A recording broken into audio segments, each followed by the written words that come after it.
Lok Sabha election को लेकर तैयारियां जोरों पर है। तमाम सियासी लीडरान तैयारियों में जुटे हैं। आवाम अपने मुद्दे सामने रख रही है और इस सिलसिले में सलाम टीवी की टीम पहुंची बरेली और जाना वहां के आवाम का रुख। आदाब, सलाम टीवी देख रहे हैं आप। आपके साथ मैं हूं सैयद मुबशर। थर्ड फेज के इलेक्शन को लेकर हम पहुंचे हैं बरेली। बरेली में जानेंगे क्या होगा 24 का सरदार और क्या है मुसलमानों के मन में। तो आइए मेरे साथ एक बार शुरुआत करते हैं और जानते हैं क्या है मुसलमानों के मन में। मुद्दे हैं अनेक, क्या हो पाएगा समाधान या फिर 24 का सरदार कौन होगा, ये जानने के लिए बरेली पहुंच चुके हैं। बरेली में जानेंगे कि 24 का सरदार कौन होगा और ख़ास तौर पर मुसलमानों के मन में क्या है। कुछ लोग मेरे साथ मौजूद हैं, एक बार बात करने की कोशिश करते हैं। हाँ साहब, क्या नाम है आपका? मेरा नाम अनीस अंसारी है। अनीस साहब, 24 का चुनाव है, किन मुद्दों के आधार पर इस बार वोट होगा? देखिए, मुद्दे तो राजनीतिक पार्टियों के होते हैं। जो हम लोगों की मुस्लिमों की जो ज़रूरत है, जो हम लोगों के लिए काम करे, हम लोग उसके साथ होंगे। मेन मुद्दा, सबसे बड़ा मुद्दा बरेली, पूरे उत्तर प्रदेश, पूरे हिंदुस्तान का अगर मुस्लिमों का कोई सबसे बड़ा मुद्दा है तो सबसे बड़ा मुद्दा ये है कि जो वक्फ की संपत्तियां होती हैं, वक्फ की संपत्तियां पूरे हिंदुस्तान में कुछ माफिया टाइप के लोगों ने अपने कब्जे में कर रखी हैं, जबकि वो मुस्लिम समाज के लिए बदनाम होता है पूरा मुस्लिम समाज।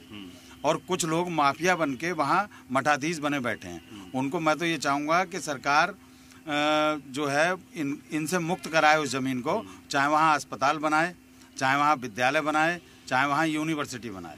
ये मेन मुद्दा पूरे हिंदुस्तान का है और मैं तो चाहता हूँ कि पूरे हिंदुस्तान के मुस्लिमों से आह्वान करना चाहता हूँ कि इस मुद्दे को लेके चलें। चलिए, ये तो एक मेन मुद्दा हो गया। जाहिर सी बात है, वक्फ की जो प्रॉपर्टीज़ हैं वो मुसलमानों के लिए वक्फ की गई थी कि उनके लिए काम में आ सकें। एक बड़ा अहम मुद्दा आपने उठाया। दूसरा, बरेली की बात करूं तो यहाँ पर आप लोगों के ख़ास तौर पर मुद्दे क्या, और मुसलमान क्या सोचता है इस बार कि कैसे होना चाहिए? जिस तरीके का माहौल पिछले 10 साल से अब तक का ख़ास तौर पर मुसलमानों के लिए देखा गया, आपको लगता है कुछ चीज़ें होनी चाहिए ऐसी कि जो आपसी भाईचारा है वो बना रहे? जी, देखिए, जहाँ हम लोग खड़े हैं बरेली है, या नाथ नगरी भी कहते हैं इसको और आला हजरत की नगरी भी कहते हैं। तो आपसी सौहार्द, मतलब हिंदू और मुस्लिम का यहाँ पर अच्छे से रहता है। बरेली का सुरमा सभी लगाते हैं। मैं ये कहना चाहूँगा, विकास के नाम पर अगर कहा जाए तो इन 10 सालों में आप देखिए, आप आए हैं अभी बरेली में, सड़कों पर घूमिएगा तो मैं कहता हूँ सड़कें बहुत अच्छी हुई। सड़कें बहुत काम किया है सरकार ने काम किया है। सड़कें बहुत अच्छी हुई। जहाँ अंधेरे में हम कभी 2-2 फुट कीचड़ में जाया करते थे अपने बाइक खड़ी करके, आज हम सर्राटे से अपनी 4 व्हीलर गाड़ी ले जाते हैं। मुस्लिम आबादी की बात कर रहा हूँ मैं। अच्छा, ये हुआ है काम? जी, ये काम हुए हैं। एजाज नगर घोटिया वार्ड नंबर 75, कम से कम 15 रोड ऐसे हैं जो मुस्लिम बाहुल क्षेत्रों में ये काम हुए हैं। तो जिन्होंने ये काम कराए हैं, मुझे लगता है वोट उन्हीं लोगों को देना चाहिए। हॉस्पिटल की बात करूँ, एजुकेशन की बात करूँ, क्योंकि हम इस वक्त यूनिवर्सिटी में ही खड़े हुए हैं, कितने सरकारी अस्पताल होंगे यहाँ पर पूरे बरेली में? सरकारी अस्पताल CSC PSC काफ़ी हैं। डिस्ट्रिक्ट हॉस्पिटल है, महाराणा प्रताप चिकित्सालय है बरेली में। सही है, सुविधाएं सही हैं? सुविधाएं सही हैं, काफ़ी अच्छी हैं। मतलब पहले से काफ़ी अच्छी हैं, अब तो काफ़ी सुविधाएं मिल जाती हैं। बाकी मैं तो ये कहूँगा, जो अब तक रहे पहले तक कि तेरी बेवफाई का शिकवा करूं तो मेरी मोहब्बत की तौहीन होगी। मुस्लिम समाज जिनको आज तक वोट देता आया, उन लोगों ने मुस्लिम समाज की तरफ एक नज़र भर के भी नहीं देखा। वोट बैंक हमेशा समझा गया, चाहे वो 60 साल की बात करूं या अगले 10 साल की, पिछले 10 साल की मंडी समझा, वोट की मंडी समझा। जिन लोगों ने मुसलमानों को वोट की मंडी समझा, मैं तो उनसे आह्वान करना चाहता हूं कि मंडी समझने वालों को एक जगह बैठा रहने दीजिए। जिन्होंने देश का, राष्ट्र का विकास करने का संकल्प लिया है, वोट उन्हें दीजिए। जाहिर सी बात है, देश अगर प्रगति करेगा, आगे बढ़ेगा, तो सिर्फ मुसलमान ही आगे नहीं बढ़ेगा, हर देशवासी आगे बढ़ेगा। और भी कुछ लोग हैं और साथ में यहाँ ख़वातीन भी इस वक्त मौजूद हैं, उनसे मैं जान लेता हूँ। अरे, क्या नाम है आपका? रानी शबाना। शबाना जी, क्या मुद्दे होंगे इस बार, किन मुद्दों के आधार पर वोट करेंगे?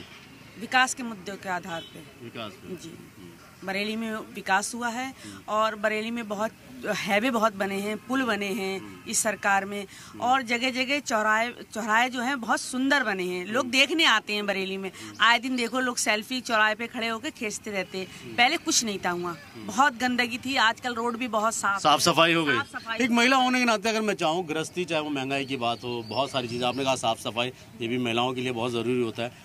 शहर दिखता है उस लायक? हाँ, शहर दिखता है। शहर में लोग भी बाहर से जो आते हैं रिश्तेदार, वो भी कहते हैं कि बरेली बहुत अच्छा हो गया।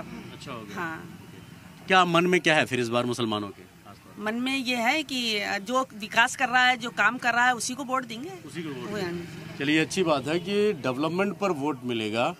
बाकी इंटरनल चीज़ें बहुत सारी होती हैं, क्योंकि बहुत सारे ऐसे मुद्दे हैं जिनको लेकर बात कही जाती है, लेकिन क्या वाकई उन मुद्दों को जनता के सामने लाने के लिए जो वादे किए जाते हैं वो वादे पूरे होते हैं या नहीं होते हैं। और भी कुछ लोग हैं, कुछ युवा भी मौजूद हैं। अच्छा, क्या करते हैं आप, पहले तो ये बताइए। इंतजार अंसारी मेरा नाम है, मैं जॉब करता हूँ। जॉब करते हैं? हाँ। चलिए, शुरुआत जॉब से करते हैं। बेरोजगारी पे बहुत ज़्यादा हल्ला हो रखा है, लगता है कि बेरोजगारी पर काम होना चाहिए, नहीं होना चाहिए? अब मैं पिछले 11 साल से प्राइवेट जॉब कर रहा हूँ, तो मेरे को तो दिक्कत भी नहीं लगती गवर्नमेंट में जाना चाहिए, क्योंकि अच्छी सैलरी मुझे प्राइवेट में मिल रही है। और जब आप प्राइवेट में जॉब अच्छी मेहनत कर रहे हो तो आपको अच्छा पैसा मिल रहा है। तो फिर क्या मुद्दे होंगे इस बार? मुझे तो नहीं लगता बेरोजगारी का मुद्दा होना चाहिए, क्योंकि मैं खुद शहर के लिए। शहर के लिए। और रही वोट की बात, तो जितना डेवलपमेंट गवर्नमेंट कर रही है, मुझे तो नहीं लगता किसी दूसरी पार्टी की एंट्री भी हो पाएगी, क्योंकि गवर्नमेंट की ज़्यादातर रुझान एग्जिस्टिंग गवर्नमेंट की तरफ जा रहे हैं मुस्लिमों के। अच्छा जी, इस तरीके का है। इस तरीके तो मन बना रहे हैं, मतलब क्या है? मैं ये नहीं जानना चाहता आप किसको वोट करेंगे, किस पार्टी। मैं कोई पार्टी का नाम भी नहीं चाहता, ना किसको वोट करेंगे मैं वो भी नहीं जानना चाहता। मैं सिर्फ मुद्दों की बात कर रहा हूँ कि सिर्फ जैसा कहा साहब ने कि वोट की मंडी मुसलमानों को समझा गया। आपको लगता है कि आने वाले दिन या पिछले 10 साल, ये अगले 10 साल और पिछले 10 साल की मैं बात करूँ, तो मुसलमानों को कहाँ खड़ा पाते हैं आप? जहाँ मुसलमान पहले था उससे तो बहुत ज़्यादा आगे है आज की डेट में। आज मुसलमान इस चीज़ को समझ रहा है कि हमें वोट किसे देना चाहिए, कैसे देना चाहिए, क्योंकि पहले सिर्फ वोट डालता था, उसके बाद उसे कोई मतलब नहीं है। जो एग्जिस्टिंग गवर्नमेंट रही है उसने लोगों को इस चीज़ से जागरूक किया है कि आप कहाँ पे हो और कहाँ तक जा सकते हो।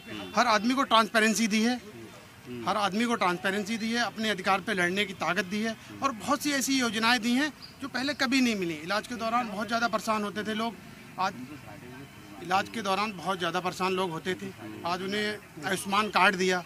हर गरीब से गरीब आदमी अच्छे हॉस्पिटल में अपना 5 लाख तक का इलाज करा सकता है, वरना वो सस्ता हॉस्पिटल। तो पूरे देश की योजना है ना, पूरे देश की योजना नहीं है। चलिए, और भी कुछ लोगों में इंसान, आपसे भी मैं जानना चाहूँगा, क्या नाम है आपका? फरमान खान। फरमान, मुद्दे मेन क्या होने हैं, किस मुद्दों के आधार पर वोट करेंगे इस बार? सबसे बड़ा मुद्दा है एजुकेशन का, जो कि मुसलमान बहुत ज़्यादा पीछे। ठीक है, तो पूरे देश की बात है। पूरे देश की बात है, एजुकेशन ज़्यादा पीछे है। मेरे ख्याल से सबसे ज़्यादा फोकस एजुकेशन पे करना चाहिए। जैसे मेरे भाई ने बोला कि सब कुछ ठीक है, सब कुछ ठीक नहीं है। ठीक है, खैर ये अपना अपना नजरिया हो सकता है उनकी नज़र में हो, आपकी नज़र में ना हो, आपको कोई दिक्कत हो या कोई। बरेली में बहुत ज़्यादा डेवलपमेंट हुआ है, नहीं डेवलपमेंट हुआ है, लेकिन जितना पैसा आया उतने पे डेवलपमेंट नहीं हुआ है। अच्छा, मतलब जितना पैसा आया बहुत ज़्यादा, लेकिन उतना कुछ नहीं लगा है। इलाके कौन से ठीक हुए हैं? जो बेहतर इलाके हैं उन्हीं को दोबारा मतलब बना दिया गया, लेकिन जो आज भी इलाके जो जैसे पड़े हैं वो आज भी वैसे के वैसे ही पड़े हैं। अच्छा, उनमें कोई डेवलप नहीं हुआ। ठीक है, अब जैसे कि यहाँ पर राजेंद्र नगर है, वो वैसे सही था, वहाँ लाइटें लगा दी, कोई बात नहीं। अब जहाँ नहीं है वहाँ तो लगाओ। ठीक है, मैं जोगी नवादा में रहता हूँ, वहाँ की व्यवस्था आज भी वैसी की वैसी है, वहाँ आज भी पानी भरता है, आज भी नाली की व्यवस्था वैसी की वैसी है। आप अभी भी देखने जाओ, आप रिपोर्टर अभी चले जाओ, वहाँ पर इतना ज़्यादा पानी भरा होगा आप बता नहीं सकता मैं आपको। अच्छा, ये वार्ड नंबर 62 में लगता है। ठीक है, तो यही है कि मतलब जहाँ का डेवलपमेंट। फिर मन में क्या है फिर खासतौर पर मुसलमानों के मन में?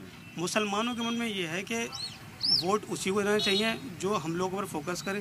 ठीक है, जो वाकई विकास की बात, जो वाकई विकास की बात है। और यही बात तो वो भी बोलेंगे जो विकास की बात, भले कहने की बात नहीं है, करके दिखाए, करके दिखाए। करके ये बहुत अजीज है। वो जो बात इंसान कह देता है कि हम ये कर देंगे वो कर देंगे, उससे नहीं होता।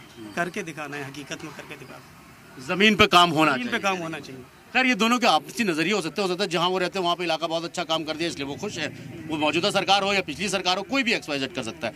मैं एक चीज़ ये जानता हूँ, फिर इस बार मुद्दे जैसे आपने कहा एजुकेशन हो गया आपका, मेन कई सारी चीज़ें हो गई, तो उन सब चीज़ों से लेकर हट के भी कोई और मुद्दे हैं जो? जी देखिए, मुसलमानों के लिए है कि उनकी एक तो जिस तरह से उनके दिलों पे चोट लगाई जा रही है, जिस तरह से उनसे कुछ ना कुछ छीना जा रहा है। ठीक है, जिस तरह से मतलब आप देख सकते हैं, मैं कह नहीं सकता कि क्या होता है क्या नहीं होता, लेकिन यह है कि बहुत कुछ उनसे छीना जा रहा है। ठीक है, उनको बहुत सी ठेस पहुंचाई जा रही है, तो वो चीज़ नहीं होनी चाहिए। रवि ने एक वक्त की बात उठाई, वो बहुत अहम बात भी है। वो सबका साथ सबका विकास जो है वो वाली बात सिर्फ ऊपर ही है, लेकिन वो ज़मीनी स्तर पे नहीं हो रहा है। नहीं, रवि साहब ने भी एक बात उठाई, जो वक्फ बोर्ड की जो प्रॉपर्टियां हैं, कहीं ना कहीं मुसलमान ही बहुत सारे ऐसे जो इलीगल तौर पे उसको जो है कब्जा किए हुए, बहुत सारी चीज़ें ऐसी जगह जो वक्फ के लिए है। तो खैर मजहबी तौर पे भी अगर मैं देखूँ तो कहीं ना कहीं अपना जो डेवलपमेंट है उसके लिए कुछ हद तक तो मुसलमान भी जिम्मेदार है। नहीं, जिम्मेदारी वाली बात यह है कि लोग अपनी जिम्मेदारी खुद से नहीं निभाते। ठीक है, जिम्मेदारी का मतलब ये है, हाँ, जिम्मेदारी लोग खुद नहीं निभाते हैं। ऐसा है कि जैसे कि अगर मान लो कोई आपका कोई वार्ड है, मतलब मुसलमान आगे बढ़ के खड़ा खुद नहीं होता, हाँ, ये खुद आगे नहीं आता है, बहुत ज़्यादा पीछे आता है। मेन वही बात मैं कहूँगा कि लोगों को कुछ पता होता नहीं है। जो भी आपकी मतलब हम लोगों को जो भी अपॉर्चुनिटी मिलती है सरकारी तरफ से, वो उन तक पहुँच ही नहीं पाती।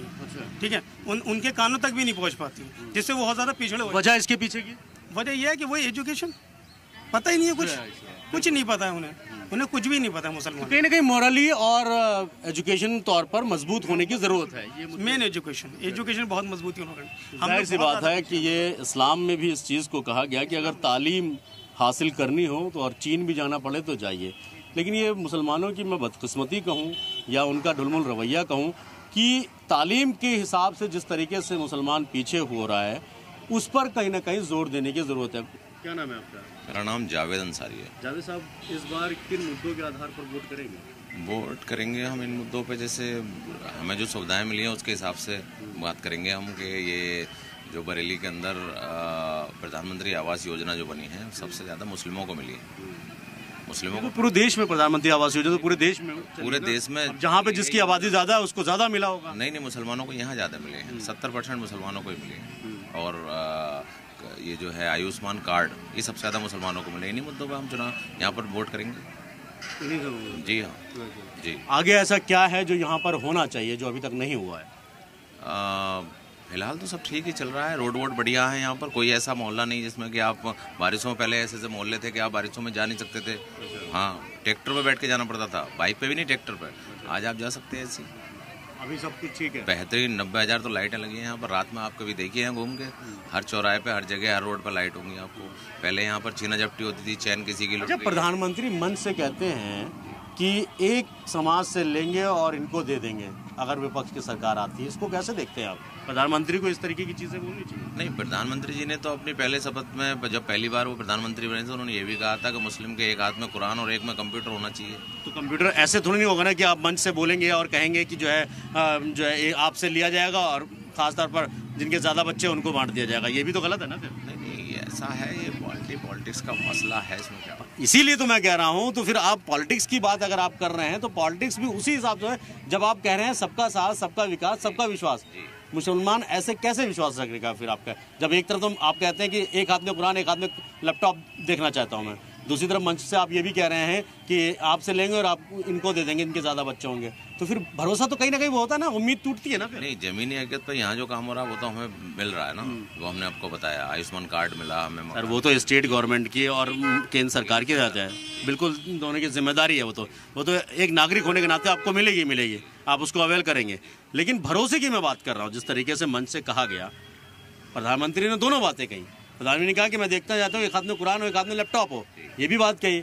अभी एक रैली में मन से ये भी कहा कि आपसे लेंगे और जिनके ज्यादा बच्चे उनको दे देंगे। तो भरोसा कहीं ना कहीं मुसलमान करना भी चाहे तो कैसे करेगा? नहीं, मैंने ये बयान आपका वाला जो आप बता रहे हैं ये सुना नहीं। सुना तो जरूर होगा गुरु, ऐसा हो ही नहीं सकता, मैं मान नहीं सकता कि वो नहीं सुना। आपने सुना हुआ? नहीं, मैंने नहीं। चलिए, बहरहाल ठीक।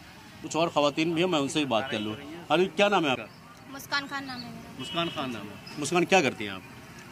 मैं हाउस वाइफ हूँ। हाउस वाइफ है। क्या लगता है किन मुद्दों के आधार पर इस बार वोट करेंगे आप? मुद्दे, पहला मुद्दा तो ये है, महिलाओं की सुरक्षा हुई है बहुत ज़्यादा। होनी चाहिए। जी बिल्कुल होनी चाहिए, हुई भी है, बहुत ज़्यादा हुई है महिलाओं की सुरक्षा। गरीबों को बहुत ज़्यादा सहायता मिली है, हर तरीके से सहायता हुई है, गरीबों की परेशानी को दूर करा गया है। और जो सरकार ये सारे काम करेगी हम तो उसी को वोट करेंगे। जाहिर सी बात है, महिला सुरक्षा एक बहुत बड़ा और बहुत अहम मुद्दा है। लेकिन जिस तरीके से लगातार मुसलमानों की बात करें, आम जनता की बात करें, उसको लेकर जिस तरीके का माहौल एक बनाया गया या फिर बनाने की कोशिश की गई, उस पर अब सवाल ही खड़ा होता है कि सरकारों ने वादे बहुत किए।